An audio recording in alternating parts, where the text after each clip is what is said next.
Chapter 5. The Jackal. Those were drinking days, and most men drank hard. So very great is the improvement time is brought about in such habits, that a moderate statement of the quantity of wine and punch which one man would swallow in the course of a night, without any detriment to his reputation as a perfect gentleman, would seem in these days a ridiculous exaggeration. The learned profession of the law was certainly not behind any other learned profession in its bacchanalian propensities. Neither was Mr. Stryver, already fast shouldering his way to a large and lucrative practice, behind his compeers in this particular, any more than in the drier parts of the legal race.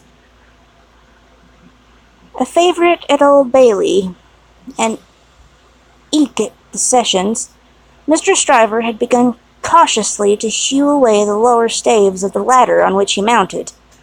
Sessions and Old Bailey had now to summon their favourite, specially to their longing arms, and shouldering itself toward the visage of Lord Chief Justice in the Court of King's Bench, the florid countenance of Mr. Stryver might be daily seen, bursting out of the bed of wigs, like a great sunflower pushing its way at the sun from among a rank of garden full of flaring companions. It had once been noted at the bar that while Mr. Stryver was a glib man, and an unscrupulous, and a ready, and a bold, he had not the faculty of extracting the essence from a heap of statements, which is among the most striking and necessary of the advocate's accomplishments. But a remarkable improvement came upon him as to this. The more business he got, the greater his power seemed to grow of getting at its pith and marrow, and however late at night he sat carousing the Sydney Carton, he always had his points at his finger's end in the morning. Sydney Carton, idlest and most uncompromising of men, was Stryver's great ally. What the two drank together between Hilary Term and Michaelmas might have floated a king's ship. Stryver never had a case in hand anywhere, but Carton was there with his hands in his pockets, staring at the ceiling of the court. They went the same circuit, and even there they prolonged their usual orgies late into the night, and Carton was rumoured to be seen at broad day, going home stealthily and unsteadily to his lodgings, like a decapitated cat. At last it began to get about, among such as were interested in the matter, that although Sydney Carton would never be a lion, he was an amazingly good jackal, and that rendered suit and service to Stryver in that humble capacity. 10 o'clock, sir, said the man at the tavern, whom he had charged to wake him. 10 o'clock, sir. What's the matter? 10 o'clock, sir. What do you mean, 10 o'clock at night? Yes, sir, your honour told me to call you. Oh, I remember. Very well, very well. After a few dull efforts to get to sleep again, which the man dexterously combated by stirring the fire continuously for 5 minutes, he got up, tossed his hat on, and walked out. He turned into the Temple, and having revived himself by twice pacing the pavements of King's Bench Walk and Paper Buildings, turned into Stryver's chambers. The Stryver clerk, who never assisted at these conferences, had gone home, and the Stryver principal opened the door. He had his slippers on and a loose bedgown, and his throat was bare for his greater ease. He had that rather wild, strained, seared marking about the eyes, which may be observed in all free livers of his class, from the portrait of Jeffreys downward, and which can be traced, under various disguises of art, through the portraits of every drinking age. You are a little late, Memory, said Stryver. About the usual time. It may be a quarter of an hour later. They went into a dingy room lined with books and littered with papers, where there was a blazing fire. A kettle steamed upon the hob, and in the midst of the wreck of papers a table shone, with plenty of wine upon it, and brandy, and rum, and sugar, and lemons. You have had your bottle, I perceive, Sydney. 2 tonight, I think. I've been dining with the day's client, or seeing him dine. It's all one.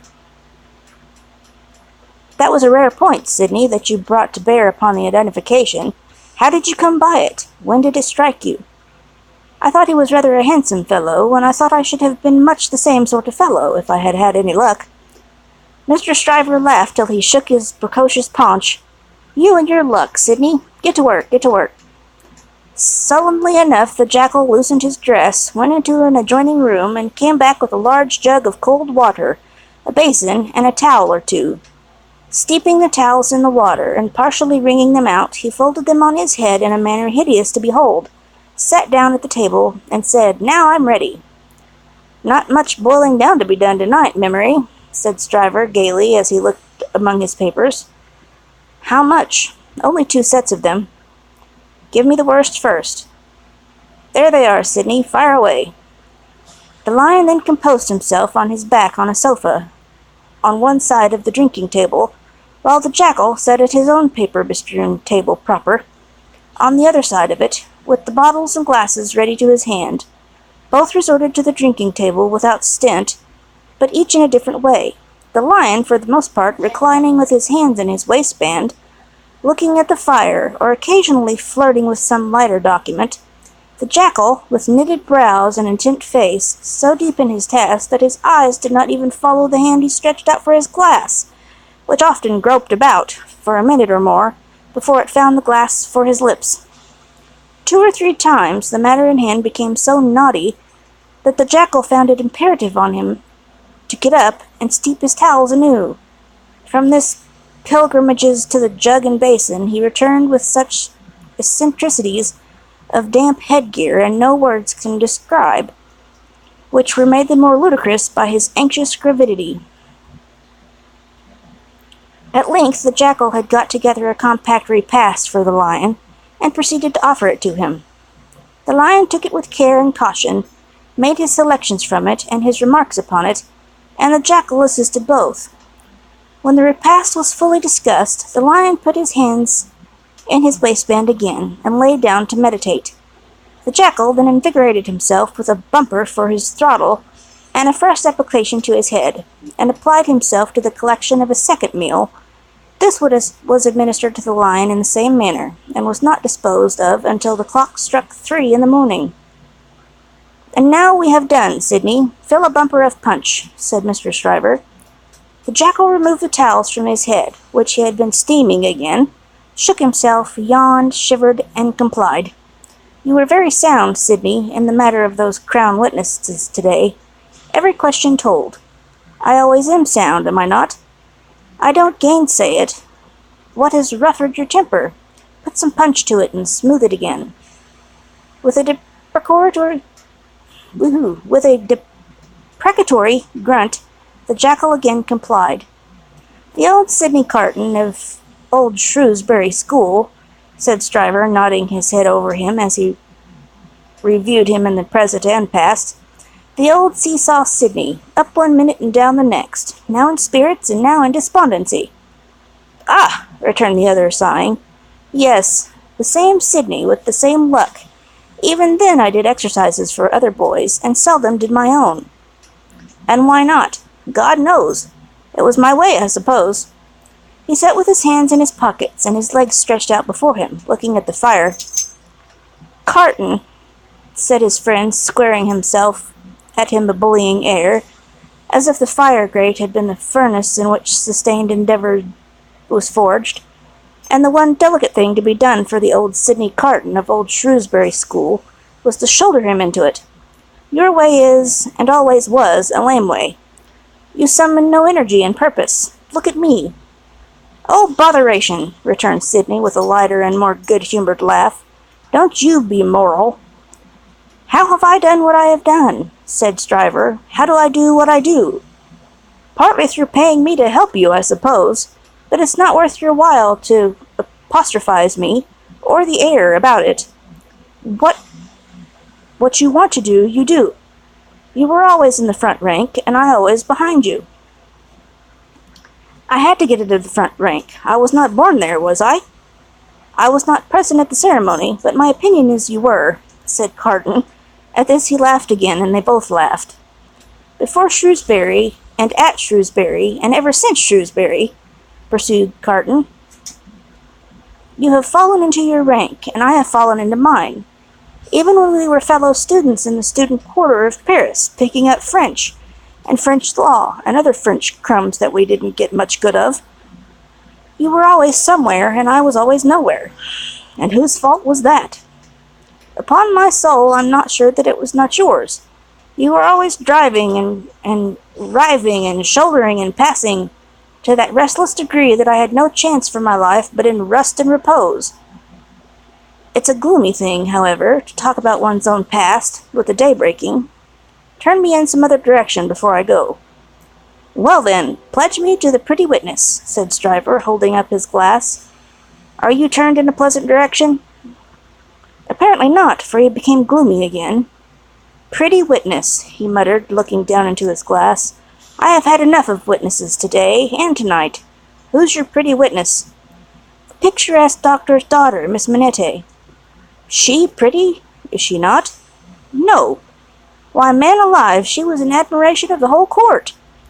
Rot the admiration of the whole court. Who made that old Bailey a judge of beauty? She was a golden-haired doll. Do you know, Sidney, said Mr. Stryver, looking at him with sharp eyes, and slowly drawing a hand across his florid face, do you know, I rather thought, at the time, that you sympathized with the golden-haired doll, and were quick to see what happened to the golden-haired doll? Quick to see what happened? If a girl, doll or no doll, swoons within a yard or two of a man's nose, he can see it without a perspective glass. I pledge you...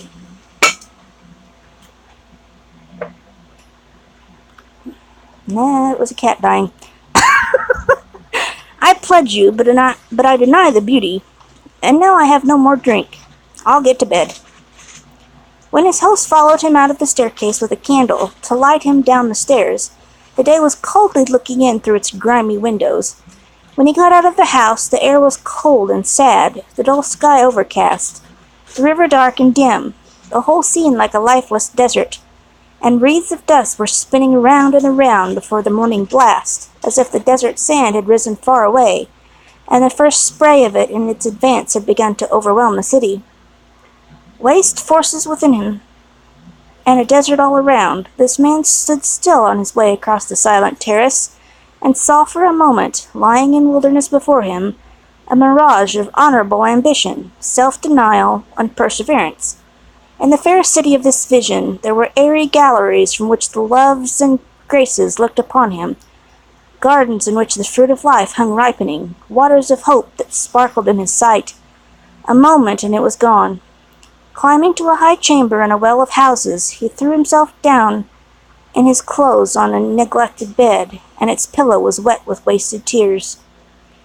Sadly, sadly the sun rose. It rose upon no sadder sight than the man of good abilities and good emotions, incapable of their direct exercise, incapable of his own help and his own happiness, sensible of the blight on him, and resigning himself to let it eat him away.